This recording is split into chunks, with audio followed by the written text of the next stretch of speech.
Husqvarna, eine Marke, die man eigentlich ja nur aus dem Wald kennt, für viele der Inbegriff von Qualität und jetzt schon seit Jahren ein absoluter Hingucker, diesmal in der Farbe Blau. Man hat in letzter Zeit etwas dezenter gebaut. Ganz am Anfang war es sehr, sehr auffällig. Nico Ockenfels, ich grüße dich. Grüß dich Sven, hi. Ja, hier sehen wir Shimano-Ausstattung, HCLE. Shimano und Husqvarna, große Liebe?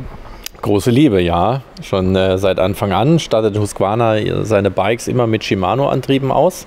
Und in dem Fall haben wir den aktuellsten Shimano EP8-Motor, der ja natürlich sehr bekannt dafür ist, dass er sehr leicht ist zum einen und ein sehr kompaktes Packmaß natürlich auch hat. Das sind Motoren, die sehr unauffällig sind, also die sehr leise sind im Vergleich zu vielen anderen Motoren, die eine unglaublich tolle Energieausbeute haben. Das ist ja auch ein wichtiges Thema, die also nicht Akkus fressen wie verrückt. Das heißt, wenn du den hier einstellst auf Sparmodus, dann spart er auch wirklich und verbraucht nicht unnötig Energie. Man kann mit dem sehr weit kommen, wenn man will. Genau, also natürlich hat er eine große Kraftentfaltung mit bis zu 85 Newtonmetern, aber du kannst ja zusätzlich auch über die App den ganzen Motormanagement anpassen, sodass du hier selbst in dem hohen Modus einen geringen Verbrauch hast, aber natürlich dann auch weniger Unterstützung, das ist natürlich auch logisch. Besonderheit natürlich bei dem Rad, dass die LE-Modelle im Modelljahr 2022 sind ja so ein bisschen Mid-Season-Modelle. Wir wissen ja, dass Husqvarna für 22 respektive 23 komplett neue Räder entwickelt hat. Und wir sind aber froh, hier von diesem Modell auf jeden Fall was zu haben, weil es ist eines der Modelle, die neben dem MC extrem stark gefragt ist. Also wir haben hier 180 mm Federweg, das ist natürlich schon eine ganze Menge. Das heißt, da kannst du es richtig durchs Unterholz krachen lassen, vorne und hinten mit einem RockShox-Fahrwerk. Also auch hier sehr, sehr schluckfreudig, Stahlfederdämpfer mit drin. Somit ist dort alles möglich, was du dir nur vorstellen kannst. Ja, Stahlfeder hat den Vorteil, man kann die Luft nicht verlieren. So kann man auch nicht, wenn man über Stöcke fährt, versehentlich hängen bleiben und sich vielleicht das Bein brechen. Zum Beispiel. Oder er ist einfach ein Ticken sensibler nochmal wie ein Luftdämpfer. Das hat halt den großen Vorteil und ja, das macht den Unterschied. Absenkbare Sattelstütze haben wir natürlich auch mit drin. Das ist ja mittlerweile State of the Art bei den meisten vollgefederten Modellen. Und das gesamte Rad in den typischen Husqvarna-Farben, blau, weiß, gelb. Das sind E-Räder, die immer sehr, sehr stark gefragt sind, weil es einfach ja, die Marke deutlich stärker repräsentiert. Ja, also heutzutage kann man sowas schon als Wertanlage betrachten. Bei den Preissteigerungen vor 3 Jahren undenkbar, wenn wir uns unterhalten haben über Fahrräder, die ein Jahr später auf einmal 10, 15, 20% mehr kosten. Das ist hier passiert, aber wenn man heute kauft, kann man fast sicher sein, dass man es nächstes Jahr, ich sag mal, noch mal ein bisschen teurer kriegt. Das große Thema ist natürlich Inflation, Preissteigerung, aber auch natürlich das Thema Warenbeschaffung. Großes Problem im Moment in Shanghai, glaube ich, sind die Schiffe stehen in der Schlange. Ja, es gibt einige Probleme. Wir haben es in den letzten Monaten immer wieder besprochen gehabt. Es gab ja auch so manch ein oder andere Aussage dazu, auch von meiner Seite, wo es hingehen könnte oder wie es sich entwickeln könnte. Und ja, leider hat es sich dann doch bewahrheitet. Zum einen wirklich, die Liefersituationen sind nicht besser geworden, ganz im Gegenteil. Es ist natürlich immer ein bisschen zwiegespalten. Es gibt Händlerkollegen, die werben mit, dass sie ganz viele Räder am Lager haben. Es kommt natürlich auch mal ganz darauf an. Wir haben sehr, sehr viele Vorbestellungen auf Bikes. Wir kriegen regelmäßig Ware, auch wirklich viel Ware, mehr als die Jahre zuvor. Nichtsdestotrotz reicht die Ware aber auch einfach nicht. Also wir haben gewisse Modelle, die einfach sehr, sehr knapp sind. Ob das jetzt im Falle von Husqvarna ist, wo wir einfach nur eine gewisse Stückzahl halt auch bekommen, weil jeder soll was von dem Kuchen abbekommen. Und zum anderen natürlich halt auch ist ja immer die Frage, wo geht die Entwicklung halt hin, wie du es schon sagst. Preiserhöhungen stehen an, die werden in den nächsten Monaten beziehungsweise für das Modelljahr 23 definitiv kommen, also kein Hersteller kommt drum rum. Im Schnitt würde ich jetzt mal behaupten, sind es 10 bis 15% mehr. Man kann es auch nicht schönreden, aber Jeder, der jetzt, sage ich mal, noch ein Fahrrad haben möchte und wir es auch verfügbar haben, sollte sich jetzt dazu auch entscheiden. Natürlich wird es immer wieder Neuerungen geben, Veränderungen geben, aber also man macht jetzt nichts falsch. Es gibt viele Produkte, die durchlaufen. Wie eben schon angekündigt, bei Husqvarna wird es eine komplett neue Serie geben. Also alle vollgefederten Modelle werden eine neue Plattform erhalten, werden auch von der Optik etwas anders aussehen. Was aber nichts damit zu tun hat, dass das Rad hier ein bewährtes Produkt ist. Das muss man also immer wieder feststellen, dass es einfach top funktioniert. Interessante Zusammenstellung, der Motor von Shimano, die Schaltung von SRAM, ist das so ein bisschen, die nehmen das, was sie kriegen können? Nee, das eigentlich nicht. Also es gibt ja, was Motoren angeht, ist die 100%iges Commitment, hier definitiv auf Shimano-Antriebe zu gehen. Bei den Antrieben gibt es immer so ein gewisses Wechselspiel, weil viele Kunden wollen auch lieber eine SRAM oder eine Shimano. Deswegen bieten die meisten Hersteller auch beides an. Also es gibt wenige Hersteller, die sagen, wir bieten nur SRAM oder nur Shimano. Soll es zwar auch geben, aber es ist immer ein gewisser Mix. Und in dem Sinne haben wir jetzt hier eine SRAM-Gruppe mit verbaut, die auch tadellos funktioniert. Klar, wie bei allen SRAM-Produkten in dem aktuellen Fall 12-Gang. Und ja. Zeig das mal gerade. Also das ist ebenbürtig in der XT. Wir haben jetzt drauf, ich weiß es gerade gar nicht aus dem Kopf, schau es dir mal an. SX. Eine SX, also Deore-Klasse. Das ist das, was auch die Modelle in dem Shimano-Bereich dann in der Ausstattung hätten. Wir kennen es vom MC, da ist eine Deore-Gruppe mit drauf. Auch 12-Gang, hier haben wir dann die SRAM SX 12-Gang. Viel wichtiger ist ja der Schalthebel als die Gruppe. Ist der gut? Der Schalthebel? Ja. Schalthebel wäre jetzt aber oben, oder was? Ich weiß, aber ich wollte nur mal sehen, ob du weißt, wo der... Auch ein SRAM-Schalthebel. Ja, die Frage ist, du musst ja schon... Funktioniert einwandfrei. Du musst ja schon ein bisschen einsteigen. Wenn ich sage, hier der Schalthebel, dann will ich ja darauf hinaus, dass bei Deore und XT der Schalthebel, glaube ich, das Knackige so ein bisschen ausmacht. Wie ist denn das bei SRAM? Genau, das liegt jetzt daran, dass wir so lange nicht gefilmt haben. Wir müssen erst noch mal in den Groove kommen. Ehepaar. Genau, also du hast es richtig beschrieben. SRAM ist einfach ein bisschen knackiger. Das heißt, die Schaltvorgänge an sich sind deutlich lauter, wie jetzt, sage ich mal, bei einem Shimano-Schalthebel. Mach nochmal. Man merkt es vor allen Dingen aber auch beim Fahren. Es ist ein deutlicher zu merkender Vorgang, der zwar exakt funktioniert, aber die Rückmeldung ist einfach eine andere, wie das bei einer Shimano ist. Bei Shimano würdest du fast behaupten, manchmal, du kriegst gar nicht mit, dass sie schaltet. Bei SRAM ist das schon ein bisschen gewollt, dass man hier auch durchaus was merkt. Ja, hier sieht man, es ist ein Fully, eindeutig. Beschreib mal für alle Leute, die Neueinsteiger sind, auf was muss man denn achten, wenn man ein Fahrrad haben möchte, mit dem man einen Feldweg fährt? Braucht man da schon einen Fully? Das kommt immer ganz darauf an. Also ich sehe es nicht nur auf den Untergrund bezogen, was ein vollgefedertes Rad angeht, sondern wirklich auch die körperliche Situation. Thema Bandscheibenvorfall oder ähnliches. Dann ist es eigentlich so, dass ich auch meinen Körper deutlich mehr schonen muss. Bedeutet, wenn ich selbst nur auf Waldwegen unterwegs bin, die relativ glatt sind und auch nicht so viele Unebenheiten, dann kann es durchaus sein, dass durch den Bandscheibenvorfall eher ich zu einem vollgefederten Rad tendieren würde wie zu einem Hardtail. Einfach um den Rücken halt auch mehr zu schonen. Hier haben wir jetzt natürlich ein Fahrrad mit 180 mm Federweg. Das kannst du natürlich in die Eisdiele mit nur benutzen, aber da kannst du es natürlich auch mal im Bikepark mit krachen lassen. Ist die Qualität, sieht ja schön aus, das Fahrrad. Kann man damit zum Beispiel mal so eine Abfahrt fahren, so Profis können die? Oder ist es dann kaputt? Also dafür steht ja Husqvarna auch. Also in vielen Bereichen, ob jetzt Kettensägen, Rasenmäher. Also kein Spielzeug? Kein Spielzeug. Also da kannst du wirklich richtig was mitmachen und richtig Gas geben. Ich hatte ja schon gesagt, Bikepark. Es hängt natürlich immer ein bisschen von den Fahrkünsten halt auch drauf ab. Ne? Auch selbst wenn du jetzt kompletter Laie bist oder ähnliches und du fliegst halt komplett ins Flat, kannst du es halt auch kaputt machen. Also ein bisschen fahren sollte man natürlich dann schon können. Wichtig ist die Abstimmung. Da kann man gar nicht, ich sag mal, viel genug drüber reden. Viele machen sich ja lustig über Stahlfedern, aber ich bin ein großer Freund davon, wenn man nichts abstimmen will, dann ist vorne eine Stahlfeder gar nicht schlecht. Hier gibt es ja keine Stahlfedern, hier ist immer Luft gefedert in der Klasse. Auf was muss man Acht geben? Na ja gut, das Setup ist halt mit entscheidend, selbst wenn du auch nur eine Stahlfeder hast. Die Stahlfeder bewegt sich immer in einem Gewichtsbereich zwischen 10 und 15 Kilo. zur nächsten Stahlfeder, entweder härter oder halt auch weicher. Bedeutet, wenn du dir ein Rad kaufst, sollte auch die Gabel darauf abgestimmt werden. Das heißt, die Feder müsste dann getauscht werden, wenn es nicht passen würde. Das ist also schon ganz mitentscheidend. Das ist ja auch im Endeffekt das Thema hinten beim Dämpfer. Hier haben wir jetzt eine Luftgabel mit drin, da ist es kein Problem. Da können wir das wieder genau anpassen. Aber eine Stahlfeder hat jetzt nicht die Bandbreite von 50 bis 120 Kilo. Das geht nicht. Also hier kann ich alles anpassen mit Luftdruck. Genau. Kann man das lernen, wenn ich jetzt Laie bin? Man will ja nichts anfassen, alles ist schön eingestellt, aber der Dämpfer bzw.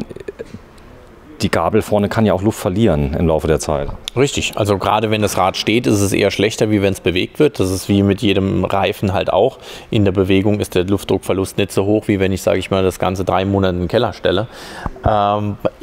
Man muss aber wirklich sagen, gerade was das Thema Setup angeht, zum einen bei Auslieferungen vor Ort, also hier in St. Wendel oder auch in Riegelsberg, machen wir das mit dem Kunden. Das heißt, wir stimmen das Rad genau auf sein Körpergewicht ab.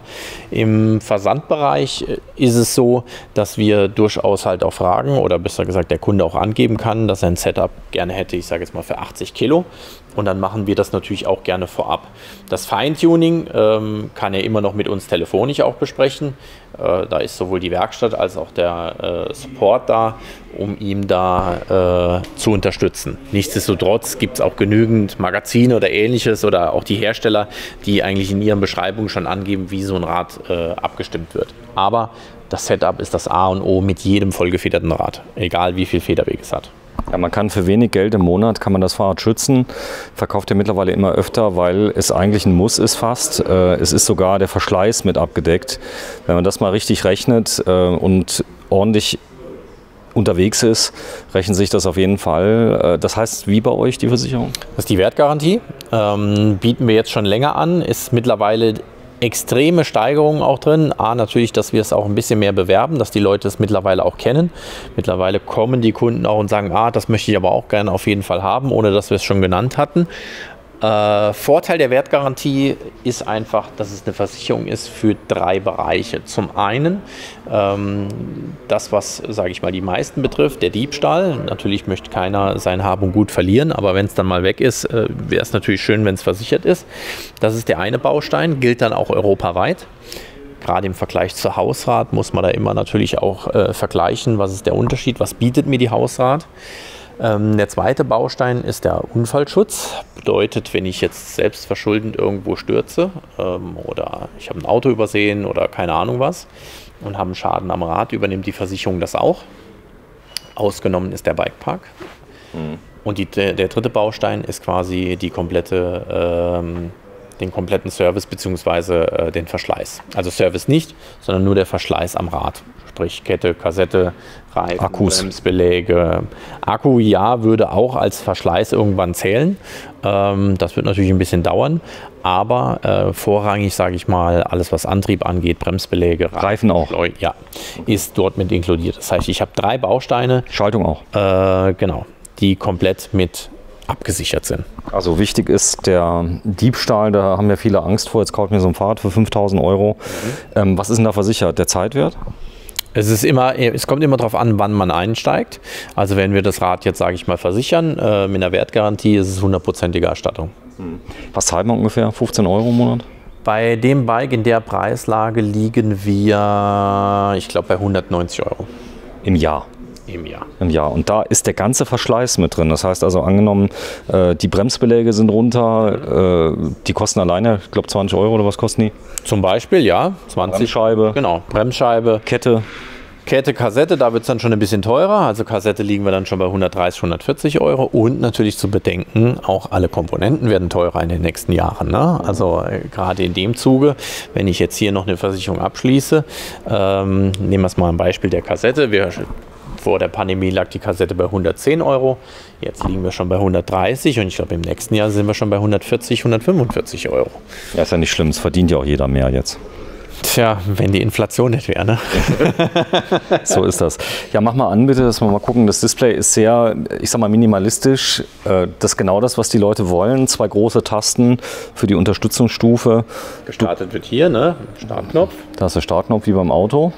Genau. So und dann geht das Display an. Das kann man super ablesen, weil es ist ein LCD-Display. Ja, siehst du mal. Dann hast du hier die Möglichkeit, die verschiedenen Modis einzustellen. Sieht man hier links außen.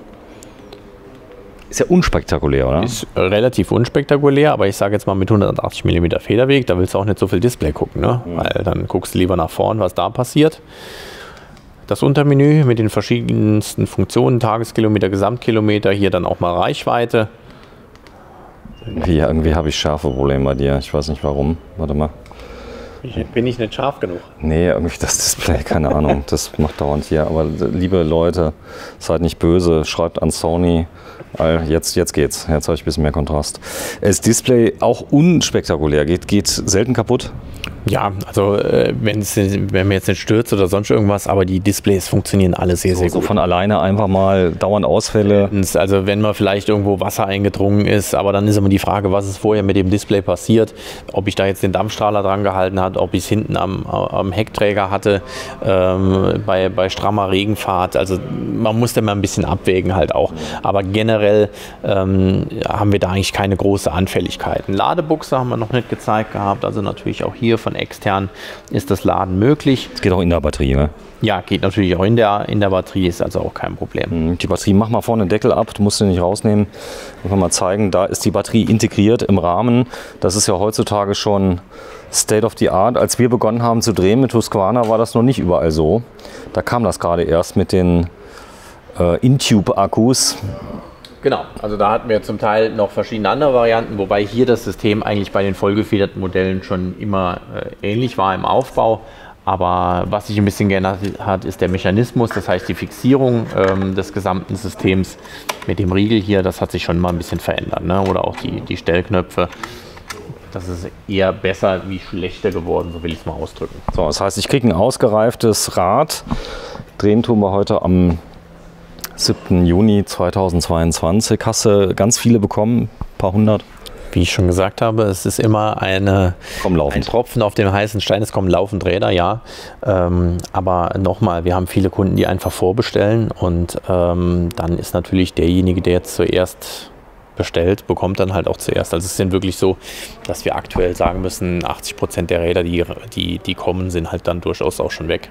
Ja, du bist Cube-Händler, das ist noch viel schlimmer bei Cube, weil das ist irgendwie so eine Kultmarke, die irgendwie jeder haben möchte, bei Husqvarna aber nicht weniger tragisch, also auch schon sehr, sehr gefragt, oder? Ja, im Gesamten ist es sehr gefragt, egal was du heute hast, ob das jetzt ein Kinderrad ist, ob das jetzt Mountainbikes ohne Motor sind, mit Motor, Trekking, Mountainbike, Rennrad, Gravel. Auch Gravel ist so eine Sparte, die extrem gefragt ist. Aber Gravel, was ist das? Gravel wäre im Endeffekt sowas, wie wir hier in die Richtung gehen. Hier haben wir jetzt 2 Crosser, aber ich sage jetzt mal vom Grund auf her eine Art Rennrad mit einem deutlich breiteren Reifen nochmal, wie das jetzt hier bei einem Crosser der Fall ist. Auch eine etwas anderen Übersetzung mit drauf. Und dann kommen wir in den Bereich rein. Das ist so ein Zwischending zwischen einem Mountainbike und einem Rennrad irgendwo. Die Geometrie liegt oder auch die Sitzposition mit dem Rennlenker kommt mehr vom Rennrad, aber wir haben deutlich großvolumige Reifen bis 45 mm Breite, was dann wirklich viele nutzen in allen Bereichen. Gibt es auch hier jetzt auch schon mit Motor oder nur ohne? Also von unseren Herstellern noch keiner, weil der Markt noch relativ jung ist. Also da entwickelt sich jetzt auch sehr, sehr viel. Wir sehen es vor allen Dingen an der Nachfrage. Die Stückzahlen hat auch noch kein Hersteller so wirklich richtig parat. Vor allen Dingen auch, weil man den Markt anfangs noch sehr, sehr schwer einschätzen konnte. Wie viele Räder werden jetzt verkauft? Ich sehe viele mittlerweile, also die wirklich mit Biobikes, Crosser querfeldein fahren. Das mit den ganz dicken Rädern habe ich noch nicht gesehen. Hast du schon gesehen?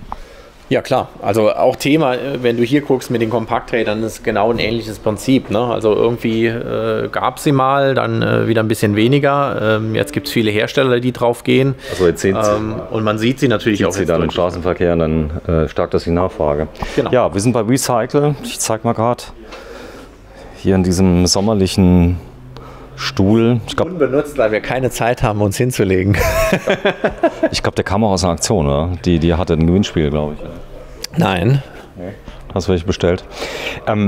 Euch gibt es zweimal, einmal in Riegelsberg und einmal in St. Wendel. Wir filmen gerade in St. Wendel. Jetzt ist die Tür mal ausnahmsweise auf. Komm, wir gehen mal raus. Dann zeigen wir das mal gerade. Das ist ein Fachmarktzentrum. Ihr seid auch in Riegelsberg. Dort seid ihr schon etwas länger. Der Laden hier ist jetzt ganz neu. Ganz neu nicht. Wir gehen jetzt quasi ins 5. Jahr. Und, naja, 5 Jahre ist ja noch. Ja, ist noch jung, ne? Ist noch jung, hast du recht.